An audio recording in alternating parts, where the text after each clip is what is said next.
que je veux saluer, c'est la démarche du père qui vient de présenter son ouvrage.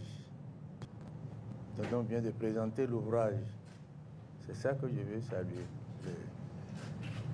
J'ai suivi, il y a déjà quelques années, une autre présentation d'un des ouvrages du père Aguerouno. Et je suis venu aujourd'hui pour suivre la présentation de l'ouvrage qu'il vient de publier. Ce qui m'intéresse aujourd'hui principalement, c'est que nous puissions avoir des personnes, des intellectuels qui réfléchissent sur notre situation et qui, sur le plan philosophique, sociologique, sur les différents plans de la vie sociale, disent leur point de vue, parce que c'est la collection, c'est l'examen, c'est l'assimilation de leurs réflexions qui peuvent nous permettre de définir la ligne que nous pourrions emprunter, que nous n'avons pas encore trouvé de mon point de vue. Que ce soit dans les sciences sociales, ou que ce soit en économie ou en physique, etc. Tout. On voit bien, en économie surtout, on voit bien que nous sommes à la recherche, nous sommes en train de rechercher la manière dont nous devons nous y prendre dans les différents domaines institutionnels, etc. Quand on regarde l'Afrique d'aujourd'hui, on se rend bien compte de cela. Et donc, toute publication d'un responsable, d'un intellectuel africain qui porte un regard sur notre société doit nous intéresser. Parce que je suis convaincu que nous avons des spécificités. Comme tout autre peuple, nous sommes le produit d'une évolution historique. Mais nous sommes, nous autres, le produit d'une évolution historique particulière. Les autres n'ont pas subi la traite négrière, la traite comme nous l'avons subie.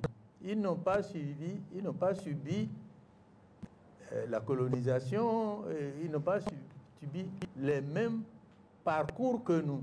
Donc, de ce fait, nous avons forcément des spécificités, même dans l'application des principes généraux sécrétés par des sociétés qui ne sont pas les nôtres, mais que nous partageons avec eux.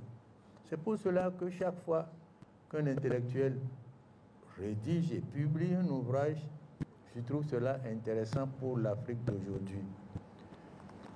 Nous devons saluer la démarche du père Aguerouno et l'encourager parce que à partir de l'observatoire béninois, il formule des principes et il regarde aussi,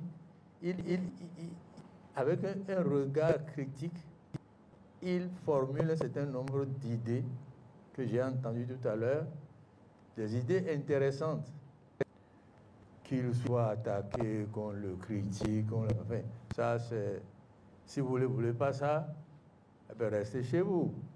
Donc si vous venez dans l'espace public et que vous exprimez des opinions, forcément, vous aurez un certain nombre de commentaires plus ou moins agréables ou quoi que ce soit, mais c'est comme ça que nous pouvons avancer. Ma plaidoirie en sa direction est qu'il continue sa réflexion sur notre société, sa réflexion étendue à l'Afrique, parce que de plus en plus nous nous apercevrons que c'est ensemble, en partageant un certain nombre de valeurs, en partageant un certain nombre de démarches spécifiques, que nous pourrions résoudre les problèmes que nous croyons être des problèmes locaux auxquels nous nous attaquons, mais nous ne pourrons les résoudre de façon définitive pas définitive, mais de façon substantielle, importante, que si nous les inscrivons dans des démarches plus larges et sur l'ensemble de l'Afrique ou au moins dans des régions africaines. C'est cela que je voudrais exprimer et à ce niveau-là, remercier tous ceux qui ont fait tout à l'heure des commentaires sur l'ouvrage. Le présentateur a été d'une subtilité remarquable. Je le salue. Et le parrain a complété avec sa chute remarquable également. Et je pense que les autres intervenants vont nous permettre de repartir enrichis de leur contribution. On sortira de la salle plus aguerris que nous nous sommes rentrés ici. Et ce sera déjà quelque chose de gagné. Merci beaucoup.